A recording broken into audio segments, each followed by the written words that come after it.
este episodio veremos cómo triunfar en los negocios en el siglo XXI. Hola y bienvenido a un nuevo episodio de Emprendedores Digitales, entrevistas a los mejores referentes del mundo del emprendimiento, negocios digitales y desarrollo personal. Te enseñaremos las mejores estrategias y tácticas para que tú también emprendas con éxito. Vamos con el invitado de este episodio. Tenemos con nosotros a Rodolfo Carpentier, emprendedor en serie que lleva en esto de Internet desde sus comienzos. Nos cuenta la importancia que tiene Internet para los negocios del siglo XXI y los modelos de negocio que triunfarán en este siglo. ¿Quieres saber los modelos de negocio que triunfarán en el siglo XXI?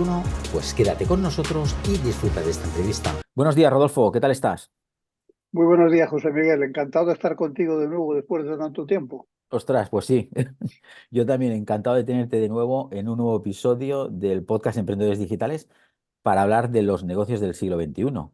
Para el que no lo sepa, Rodolfo ya estuvo con nosotros hace más de 6 años y cuando lo he visto me he quedado un poco impresionado porque digo, ¿cómo pasa el tiempo, verdad, Rodolfo? O sea, Pues sí, la verdad es que sí. Yo creí porque, que había pasado un par de años solo. es verdad, no, es que a veces la gente dice, esto debe ser broma, pero no, es cierto, los que estamos todo el día haciendo cosas, yo no sé lo que pasa, que debe ser por hacer cosas, que el tiempo pasa volando. Y sí que yo decía, ha pasado tiempo, pero 6 años y pico, ojo, ¿eh? En junio era 7, eso porque lo he Fíjate, mirado. O sea, que fíjate. la cosa no veas. Y en aquella ocasión hablamos de Internet, cómo podías salvar tu empresa o hundirla, ¿vale? Y yo me Ujú. imagino que en estos 6 años y pico, Rodolfo, muchas empresas lo habrán intentado en Internet y se habrán hundido, ¿no? ¿Tú cuál crees que puede Muchísimas. ser, crees que puede ser la principal causa? Bueno, la principal causa es que el porcentaje, la estadística, está en contra tuya. No, porque como a veces se dice, no, que Internet te va a salvar y la gente siempre le ha puesto mucha fe, como si fuera, no sé, una religión, ¿no? Internet parece que ya va a ser la salvación y claro, no deja de ser un negocio igualmente, aunque los costes de acceso para montar un pequeño negocio son más, no tienes que tener una gran inversión, no deja de ser un negocio y esto es lo que yo creo que a veces la gente no lo entiende bien. Está claro. Es así, ¿no? Sí, sí, sí, sí. Está ¿Desde claro. qué año lleva Rodolfo en Internet? Porque no sé si era puede ser desde el 80 y 80 y No, por ahí o no, así, vamos a ver, desde el 82 estoy en tecnología en y desde tecnología. Internet y en Internet desde el 90. Bueno, cuando empezó Internet, claro, claro, desde el Bueno, principio. cuando empezó a hablarse, porque realmente Internet existía ya mucho antes, ¿no? Lo que pasa que en la época en la que yo conseguí el primer correo electrónico, éramos 100.000 en todo el mundo que tenían un correo electrónico. Y de ellos el 80% estaban en Estados Unidos. Yo era uno de los 20.000 que estaban fuera de Estados Unidos. No, no, claro. Si yo recuerdo, sí, claro, realmente, claro, parece que Internet lleve con nosotros toda la vida también. Pero cuando tiras para atrás, al final ya no sabes si empezó en el 90, si empezó ¿sabes? Cuando realmente Bueno, hubo el desde el boom. punto de vista comercial empezó en el 92, 93, cuando apareció la WWW. Ujú, exacto. Pero luego realmente empezó un poco así ya a nivel un poco más mayoritario en el 2000. A partir de principios del 2000 en adelante, cuando la gente ya estaba más Bueno, el puesta. 2000 fue un año crucial porque fue cuando se fueron a hacer puñetas todas las .com. Ahí se enteraron, ¿no? Ahí es cuando se cayeron prácticamente el 95% de las empresas de Internet. Claro, muy bien, muy bien. Pues nada, han cambiado mucho los trabajos. Entonces, antes ya lo habíamos comentado muchas veces y lo hemos comentado en este podcast también, ¿no? Antes los trabajos eran para toda la vida y ahora pues ya sabemos que la vida laboral pues puede cambiar muchísimas veces y yo creo que cada vez más, porque antes había oído, no, puedes cambiar tu trabajo a lo mejor en tu vida laboral 4 o 5 veces, pero yo creo que tal y como va esto y lo rápido que vamos, me parece hasta poco, ¿no? O sea, estamos como obligados a reinventarnos. Este es el siglo de la reinvención, Rodolfo. Es el siglo de la reinversión diaria. Es decir, eso de que dices tú 4 o 5 veces en la vida, realmente te tienes que reinventar todos los meses un par de veces. Claro. Bueno, es que va todo demasiado rápido, va todo muy rápido y tenemos mucha información al alcance. A mí me pasa, y lo digo muchas veces, ¿no? Hay información incluso que aunque quieres seleccionar y la quieres ver, y al final no hay tiempo. O sea, tienes que hacer una selección de la selección de la selección. Y claro, Bueno, esto, por ejemplo, para eso sí es buena la inteligencia artificial. Porque yo, por ejemplo, que tengo ahora algo así, estoy suscrito a 200 canales de tecnología, etcétera, en el mundo entero. Sabes que hablo francés, inglés y alemán, y estoy suscrito en francés, en inglés, en alemán, y es imposible tener tiempo para todo. Lo que hago es que con inteligencia artificial busco aquellas palabras que me llaman la atención y que esto tengo que leerlo, porque es que si no es imposible. claro, claro. Además, yo me encuentro con emprendedores cuando hablo con ellos, y dicen, a ver, José Miguel, yo me quiero reinventar y tal, porque yo he sido toda la vida, vamos a poner un ejemplo, así un poco drástico para que la gente entienda, ¿no? He sido abogado, pero ahora resulta que a mí esto de la abogacía ya no me va y me gusta mucho la nutrición, porque he aprendido muchas cosas, me he formado y me gustaría ser nutricionista. Pero claro, ¿cómo un abogado va a ser nutricionista? Esto choca mucho. Claro, pero nos tenemos que reinventar. Si a ti ya no te apasiona ejercer de abogado, por ejemplo, y te gusta mucho la nutrición, yo creo que harás un mejor servicio dedicándote a lo que te gusta que no hacer cosas que no te gustan. Bueno, ¿tú esto cómo lo ves? No, Porque la gente... sobre todo porque es posible, que antes era muy difícil, pero hoy en día es posible que tú te reconviertas y que rápidamente ganes una notabilidad porque la gente entiende que aunque seas abogado, cuando hablas de nutrición lo estás haciendo muy bien porque realmente le has dedicado mucho tiempo y mucho foco. Claro, es que al final, para ser, hoy en día además te ves obligado, como tú decías, ¿no? La reinvención es diaria y tienes que estar aprendiendo cada día porque no te puedes dormir porque te adelantan rápido. Porque claro, estamos todos, hay competencia, pero competencia siempre ha habido y además es bueno que haya competencia. Cuando hay competencia, sabemos que ya está, el negocio está validado, con lo cual tampoco está mal, porque por un lado, sabemos que eso ya se vende. Si no, tendríamos que educar a la gente para enseñarles algo que a lo mejor no saben ni que lo necesitan, ¿no? Siempre es más fácil empezar por algo que ya está en el mercado, ¿no? Bueno, es que lo que ha cambiado mucho es el tema de los micromercados. Es decir, antes realmente los mercados los conocía todo el mundo y eran mercados tradicionales.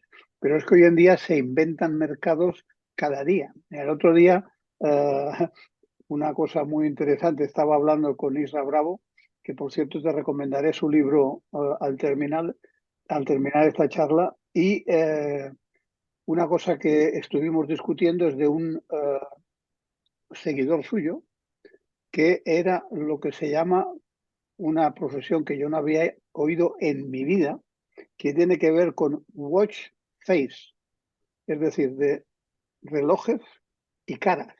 Es decir, un diseñador que se dedicaba a hacer caras para los relojes digitales. Y una cosa que yo no sabía, yo creí que este reloj que llevo digital, que es Apple, pues era el top, que vale, no sé si son 1100 o lo que sea, y resulta que me dijo este tío que había relojes digitales que llegaban a valer 138.000 euros. No lo había oído en mi vida. Y luego que hay una gama intermedia de relojes digitales que van entre 10.000 y 20.000 euros para los que él diseñaba caras específicas. ¿Tú habías oído alguna vez en la vida ese tipo de profesión? Yo no Nunca. lo había oído nunca. O sea, el tío es un experto en hacer caras para relojes digitales. Es una cosa que la gente se inventa cada día nuevos negocios porque existen micromercados que, como son globales, te permiten crear una empresa muy interesante. Claro, claro. Sí, sí, es cierto. Salen cosas rarísimas además. Yo te contaría algunas también que digo, ostras, ¿y esto se vende? Pues sí, hay un mercado para eso. Y nunca te lo hubieras imaginado, pero sí, pero lo hay. Y si hay mercado y hay gente que lo compre, pues bueno, pues entonces tampoco está mal, ¿no? Eso que dices de los Bueno, micronichos, eso ¿no? en el mundo de en el mundo de las cripto ha pasado de forma increíble, ¿no? Ha habido cosas que se han vendido eh, en cantidades muy importantes y que tú los ves y dices, ¿cómo es posible que eso se haya vendido? Bueno, está vendido. O sea, es que Sí, hay gente para todo. O como Elon sea, Musk, ¿no? Que cuando, sacó el Shiba Inu, ¿no? Por ejemplo, que es una meme, ¿no? Una meme coin. Y realmente, pues, la cantidad de millones que hay metidos en esa criptomoneda que no vale para nada, por ejemplo, ¿no? Bueno, cosas rarísimas que están sucediendo ahora, que dices, ostras, el que no gana dinero es porque casi prácticamente, a ver, sin faltar a nadie, ¿no? Es porque no quiere, ¿no? no, porque no ha encontrado algo que le Porque no apasione. ha encontrado algo.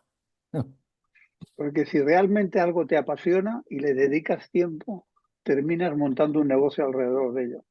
Claro, a mí, vea, vivir en este momento que estamos viviendo, a mí me vuelve loco, Rodolfo, porque yo soy una persona que me gustan muchas cosas, me gusta aprender muchas cosas, y claro, va a acabar conmigo este siglo, porque tendría que hacer tantas cosas que no puedes tampoco. Y eso a veces a los emprendedores nos pasa mucho, nos desenfoca muchas veces, porque queremos hacer tantas cosas que a la vez, y si no fijamos nuestro foco, tampoco crecen nuestros negocios. Y esto es un problema que a veces, entre otras cosas, ¿no?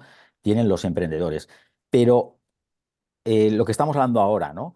Decíamos, los analfabetos del siglo XXI van a ser aquellos, no los que no saben ni leer ni escribir, sino aquellos que no sepan aprender, desaprender y volver a aprender, con lo cual tenemos que estar abiertos a que si uno es abogado y no le gusta y quiere ser ahora nutricionista porque le encanta, oye, que no pasa nada, que hay que decírselo, que tranquilo, que no pasa nada, empezamos de nuevo o con otra profesión. Sí, ahora tienes un problema con lo que los profesionales llaman intrusismo profesional, pero es inevitable, es decir, no puedes pararlo. O sea, tú no puedes impedir que alguien que le gustan las matemáticas y estudie mucho llegue un momento en que sepa más de matemáticas que un matemático titulado, o que un diseñador pueda ser un tío que ha aprendido en su casa a dibujar y es buenísimo y sin embargo no tiene un título. Es decir, que en estos momentos ya en Estados Unidos pasa y aquí está empezando a pasar que al final a la gente la contratas por lo que sabe hacer, no por el título que tenga. Ujú. Claro. Sí, sí, Y es lo que eso está crea pasando. intrusismo profesional.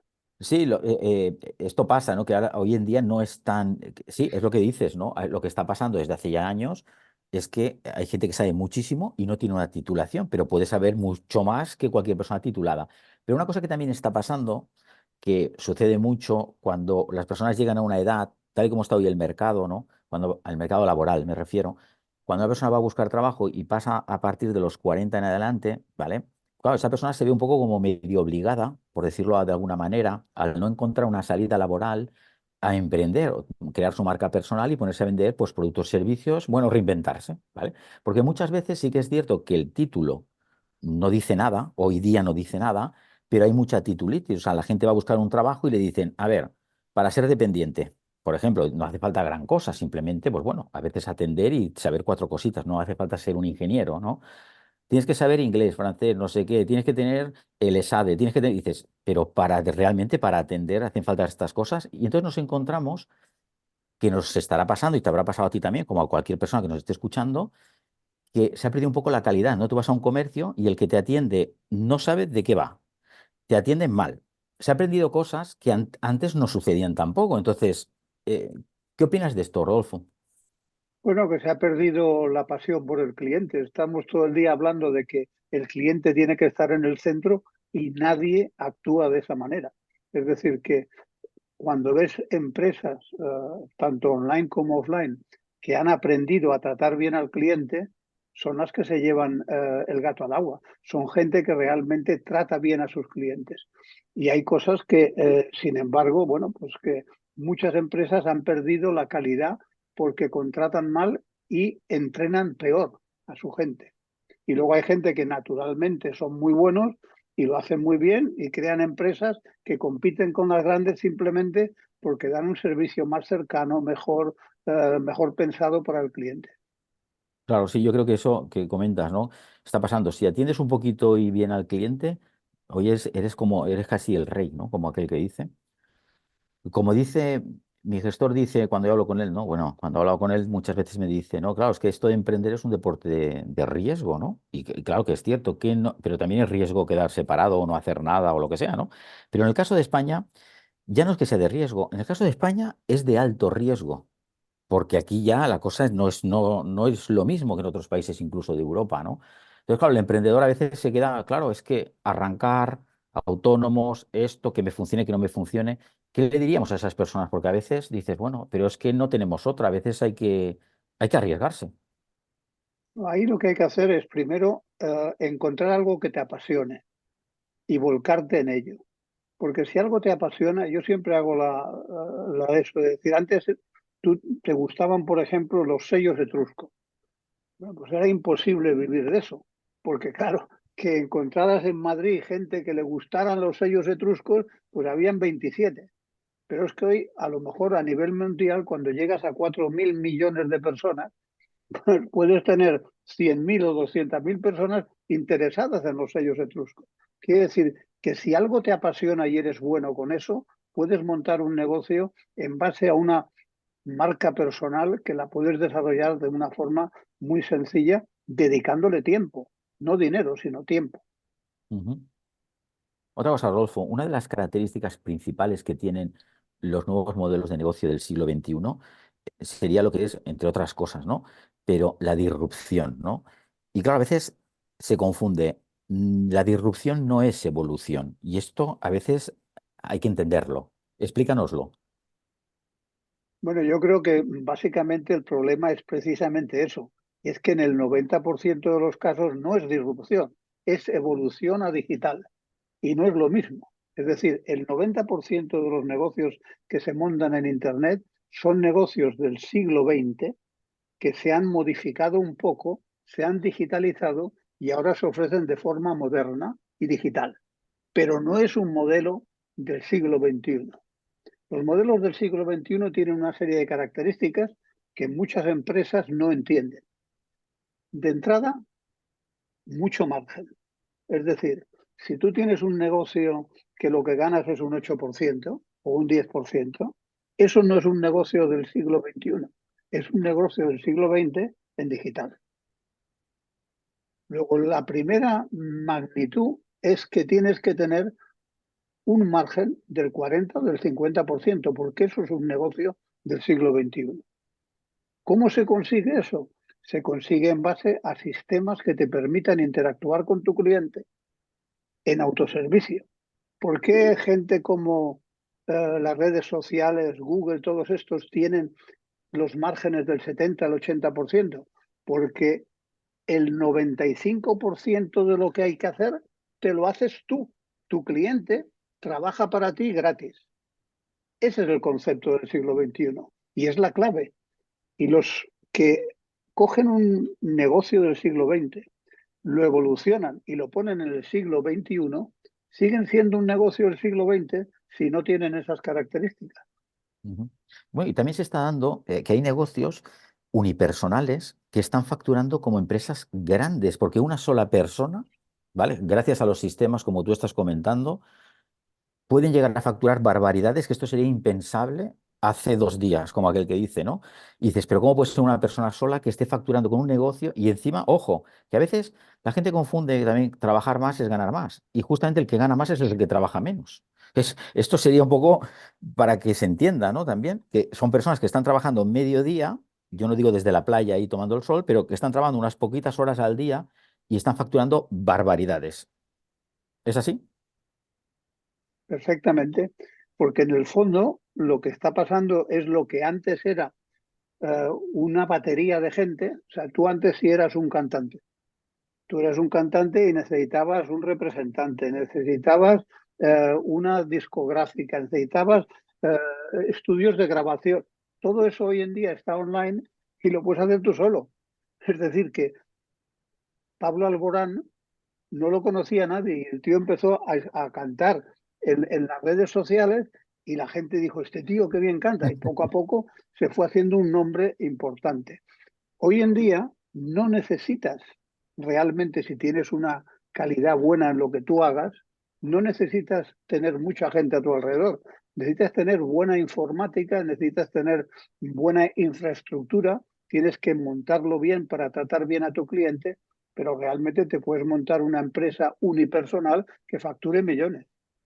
Exacto. Luego también, cuando hablamos de la disrupción, también la gente a veces confunde que cuando nosotros hablamos de disrupción en el modelo de negocio y no en la parte de disrupción tecnológica, porque no es lo mismo. Y a veces también eso se confunde, ¿no?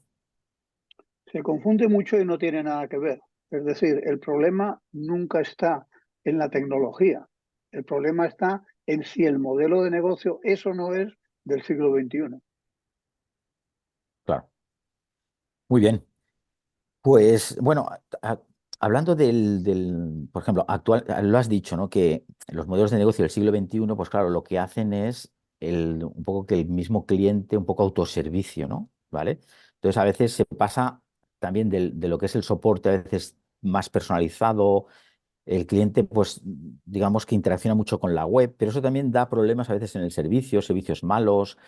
Te obliga a tener también, hoy el cliente tiene que saber un poquito también, tiene que tener un poco de conocimientos para interactuar. Entonces, esto está creando un poco ahora que no se acaba de encajar bien, ¿no? Las piezas, por decirlo de alguna manera. Bueno, pero sobre todo porque, mira, hace una semana me reunía con el presidente de un gran banco, es un amigo y una persona entrañable, muy listo. Y una de las cosas que yo le explicaba y que él estaba de acuerdo es que, claro, el problema que hay es que todavía hoy en día en las grandes empresas como es la banca, los seguros, etcétera, el 60% de la infraestructura que tienen no solo es una infraestructura del siglo XX, es una infraestructura del siglo XX antigua. Es decir, que estás hablando de gente que tiene una tecnología escrita en un lenguaje en el que se está muriendo la gente que sabe de ese lenguaje. Es decir, Entiendo. ¿y qué es lo que les pasa? Que no pueden migrar porque realmente les da miedo. Es decir, cuando tú tienes cientos a millones de clientes, el migrar una tecnología hay que hacerlo con mucho cuidado. Entonces, no lo hacen nunca y al final el problema que tienen los grandes, no de este país, de Europa, del mundo, las grandes empresas, es que un 60, un 50% de su tecnología es obsoleta. Y lo que tienen son o sea, pegamento sobre pegamento sobre pegamento. Y a nadie se le ocurre, entre comillas, porque no se atreve a reinventarse. Por eso surgen tantas startups que aprovechan esa oportunidad para empezar desde cero. Claro, si tú empiezas desde cero con tecnología del siglo XXI, puedes hacer un core bancario que antes llevaba tropecientas mil personas y duraba un montón y valía millones, lo puedes hacer a una fracción del coste y además con un grado de interactividad que es impensable en una tecnología antigua. Sí. Entonces, ese es un problema que tenemos y que estamos viviendo y que no es fácil de solucionar. Y es la oportunidad de las empresas startup en esos nichos de mercado. Porque al final lo que dicen es, oye, yo que entro todos los días a mi banco, yo que entro todos los días no sé qué, cuando quiero hacer esto, tengo, como tú decías, tengo que aprender y yo soy experto. Y a mi abuela no puedo explicárselo, es imposible. Bueno, pues eso es lo que realmente está haciendo que haya también muchas oportunidades para las startups, porque pueden empezar como un poco el chiste ese que se dice, que no sé si lo has oído, que dice que Dios hizo el mundo en 7 días porque no tenía legacy. O sea, empezaba de cero. Bueno, pues eso es un poco lo que pasa en tecnología. O sea, tú eres un gran banco y de repente quieres implementar no sé qué cosas y tienes que tocar 7 millones de cosas que son del siglo pasado, escritas en COBOL, y no tienes ya ni gente que sepa escribir en COBOL. Y la Ya. gente nueva no quiere aprender COBOL porque es viejo y antiguo y no es sexy. Claro, ¿no? Y mira, un cliente mío, justamente, un cliente mío de mentoring uno a uno, quería, justamente era programador de COBOL y RPG, que son lenguajes, trabajaba para los bancos. Y ganaba mucho, porque claro, no hay profesionales de vamos, lo que estamos comentando ahora, ¿no? Y quería reinventarse a una profesión totalmente diferente. l- Se reinventó, pero dice, es que claro, es que voy a volver a lo de antes porque lo que ganaba aquí con los esfuerzos, bueno, al final, en resumidas cuentas, volvía porque le pagaban muchísimo dinero porque son tecnologías que ya nadie estudia COBOL o RPG, lenguajes de programación que iban antes incluso aquello, ¿cómo se llamaba aquello? De los bancos, aquellos que antes se iban. Bueno, es igual, no importa, ¿no? Discos de aquellos, ¿te acuerdas? Grandes y tal. Entonces, entiendo perfectamente, claro, y es un problema, porque estamos hablando de la prehistoria, claro. Se Pero entiende a la la perfección. prehistoria que desgraciadamente las grandes empresas la arrastran desde el siglo pasado. Es decir, que Ujú. el problema que tiene, y ya no digo la banca, los seguros, las eléctricas, todas ellas tienen sistemas de una época que no es decir, no, es que son ya la última tecnología del siglo XX. No, no, es que es de mediados del siglo XX. O sea, que es que están desapareciendo. La poca gente que sabe está desapareciendo. Claro, claro. Sí, sí. Luego tenemos también, el emprendedor suele ser perfeccionista, pero estamos en un momento. que hay que dejar un poco la perfección, bloquea mucho, entre otras cosas, porque tenemos la metodología Lean Startup, ¿no? Es decir, prueba, prueba barato, equivócate rápido, pero déjate de tonterías, por decirlo de alguna manera. No, no seas perfecto porque no se puede ser perfecto hoy día. Tenemos que testear, tenemos que probar. ¿Qué le diríamos a estos emprendedores realmente? Que no Mira, tengan tanto miedo. no, vamos a ver, el problema es otro.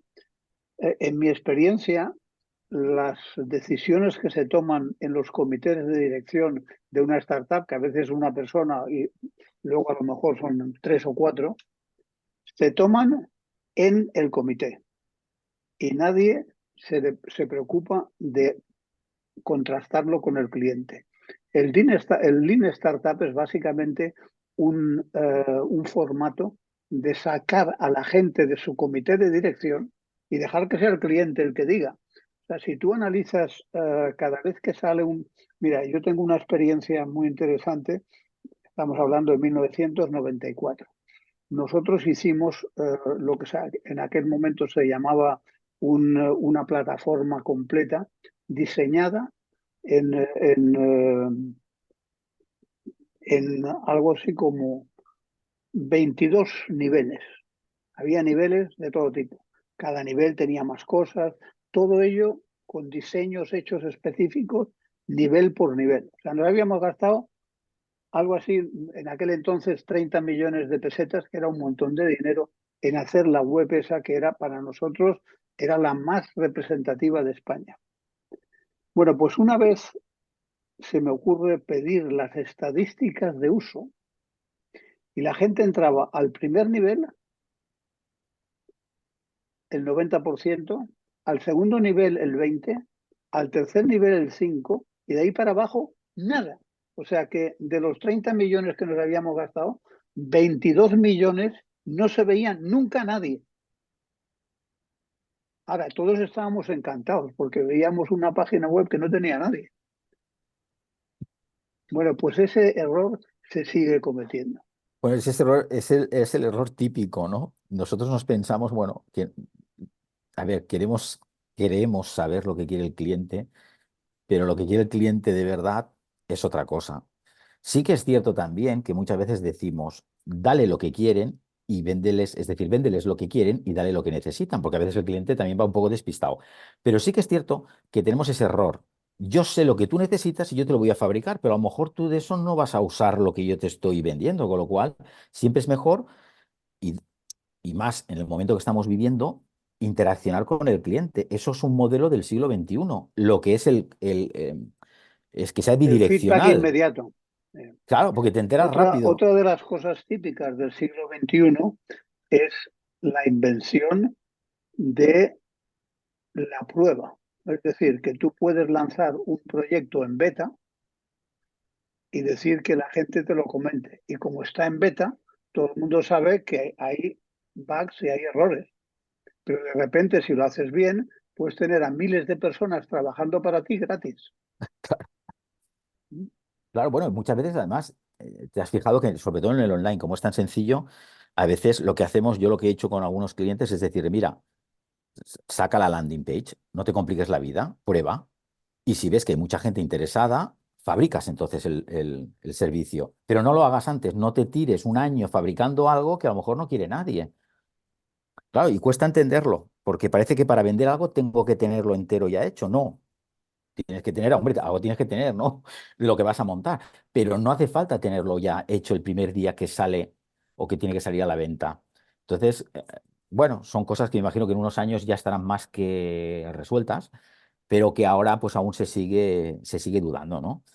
Y luego también, Rodolfo, lo que es la reinvención constante, como tú has comentado al principio, también eso te ayuda a facturar más. Y además tenemos empresas, esto ya no es de ahora, esto ha sido siempre. Yo recuerdo hace muchos años, con todas las empresas, yo vendía productos también, una empresa informática, y las empresas cuando el producto estaba en el auge, arriba del todo, se cargaban el producto. Y tú decías, ostras, con lo bien que va esta impresora o con lo bien que va esto, y ahora me la quitan del mercado porque sale un modelo nuevo y me han quitado el que funcionaba tan bien. Claro, esto la gente no lo entiende, que cuando estás en la cresta de la ola, antes de que te lo cargue el mercado, te lo cargas tú. Explícanos eso, esto a veces no se entiende y la gente se asusta. Cuando tienes a un emprendedor, cárgate algo para fabricar algo mejor encima y deja de facturar o deja de quitar. Esto no hay nadie que se atreva a hacer estas cosas, ¿no? Bueno, sí hay gente que se atreve. Yo te hablaba antes de Isra Bravo. Isra Bravo tiene una membresía en la que cobra 100 euros al mes, o cobraba 100 euros al mes, facturaba 200.000 euros al mes y de repente la ha cerrado. O sea, de 200.000 a cero para relanzarse. Y su idea es que hay que reinventarse cuando se está lo más arriba posible. Y estoy de acuerdo con eso. Es decir, no es nada sencillo porque pasas de tener ingresos de 200.000 euros al mes a cero. Hay que tener un par de narices para hacerlo y sin embargo lo haces ahí, es el momento. Y luego hay otra cosa también en eso que tú decías de la tecnología, sobre todo con impresoras y con muchas de las empresas de tecnología iniciales quebraron porque había un nuevo producto que iba a salir que todavía no había salido y sus clientes esperaban. Y de repente quebraron porque dejaron de comprarles, pendientes de la siguiente. Es decir, que otra cosa que hay que tener mucho cuidado es el no anunciar productos mucho mejores que se carguen al que ya tienes porque de repente te quedas sin clientes. Claro, claro. Sí, sí. No, más que nada, el tema es, claro, sabes que siempre, claro, se van saliendo esto es como pasa con los iPhone, ¿no? Que no has acabado de ver el último y ya sale otro. Yo no sé por qué iPhone van ya, ¿vale? Pues es como que tienen que innovar y sacar y venga y venga y venga para seguir estimulando, ¿no? El negocio. Y bueno, esto me refería a estas cosas, ¿no? Que antes de que el producto se quedara obsoleto, pues sacar ya el modelo para que la competencia no venga y te saque otro modelo encima y te quedes atrás, ¿no? Y sí que es cierto que, claro, hay que tener. Fíjate lo que está pasando ahora con lo que ha hecho Samsung o sea, de incluir la inteligencia artificial en su último modelo. Bueno, pues eso ha dejado al iPhone descolocado y están ya anunciando que van a sacar el siguiente. Bueno, esas son cosas que hay que tener mucho cuidado porque el mercado va muy deprisa y estas tecnologías cuando son sexys es muy al inicio, luego ya todo el mundo las da por amortizadas. Exacto, sí, sí, sí. Luego también, eh, a ver, hay empresas que se crean con el propósito directamente, es decir, creamos una empresa porque la vamos a vender, ¿vale? Esto, lo que son las startups que se creen para realmente venderlas, cuando han crecido un poquito, venderlas. ¿Esto es buen negocio, Rodolfo? ¿Cómo lo ves tú? Tú que eres No, experto en todo esto. yo creo que una empresa que se monta para venderla no funciona. Es decir, puede funcionar, pero no es lo habitual. Lo habitual es que tú crees una gran empresa porque crees en ella y luego terminan comprándotela. Pero si la planificas para venderla, normalmente estás entre el 97% que fracasa. Claro, esto no mismo, esto para que nos entiendan, no es lo mismo que un piso. Compro un piso, lo No, reformo y lo vendo. Esto no tiene nada que ver. no tiene nada que ver. No tiene nada que ver. Vale, vale, perfecto. Rodolfo, yo sé que tú, aparte, haces como yo. Escribes un email diario, tienes un, bueno, no sé si es diario, pero tienes Sí, sí, una es diario, es newsletter. diario. Sí, perdón, sí, es que a veces me confundo, pero el tuyo es diario, sí. Yo también escribo diariamente, y entonces, bueno, para que la gente lo sepa, en rodolfocarpintier.com, aparte que Rodolfo es muy activo en Twitter, LinkedIn, pero allí mismo se pueden suscribir a su newsletter y Rodolfo, pues allí, pues va enviando emails cada día y bueno, con tú mismo, ¿no? Y también tienes unos servicios en tu página web. Uno de ellos es el Discovery, que va un poco destinado a empresa, pero tienes varios servicios. Cuéntanos un poquito qué es lo que haces ahora en la actualidad. Bueno, pues aparte de divertirme mucho, que es Es que, la bueno, parte eso, a ver, Rodolfo, esto es fundamental. Si no te es diviertes, fundamental, no se puede facturar. Aquí, el que no se divierte no factura. Esto hay que no decirlo, ¿no? factura. Vamos a ver, nosotros ofrecemos dos servicios, uno que es para el comité de dirección de una empresa, que se llama Discovery, y que básicamente consiste en una metodología que aprendimos de los americanos. Nosotros fuimos socios, o yo fui socio de Explain, una empresa americana que había estado en el inicio del Design Thinking, y es una metodología de Design Thinking para poner al equipo directivo de acuerdo y enfocado en una dirección. Dura 6 horas, 5 o 6 horas, dependiendo del número. Lo ideal es que sea el comité de dirección. Funciona muy bien, motiva a la gente y a mí me divierte mucho porque aprendo de negocios completamente distintos. Y una cosa que hemos empezado a hacer ahora nueva es el Impulse CEO. El Impulse CEO es solo con el CEO de la empresa y es una charla personal de ver cómo él dibuja la empresa dentro de su propia cabeza y cómo le ayudamos a convertirla en una empresa del siglo XXI si no lo es, o decirle qué cosas le faltan. Ujú. Muy bien. Pues nada, luego dejaremos en las notas del episodio, dejaré los enlaces a la página de Rodolfo también para que lo conozcáis, los servicios que tiene. Y ahora, como a todos los invitados del podcast, ya no te acordarás, pero también te pedí en su momento que nos aconsejaras un par de libros para los emprendedores, algún par de libros que tú creas que pueden ser interesantes. Pues mira, yo te voy a recomendar de Isra Bravo, Storytelling Salvaje, El último, sí, ya, el que ha sacado hace poco. el que acaba de sacar. Y luego Ramón Blanco y varios amigos han sacado un negocio que es Fracasar para Avanzar, que todavía no lo he leído, pero como conozco a Ramón, estoy seguro que merece la pena porque es un libro que para España es muy necesario. Es decir, ¿por qué el fracasar no es hundirte, sino es empezar de nuevo?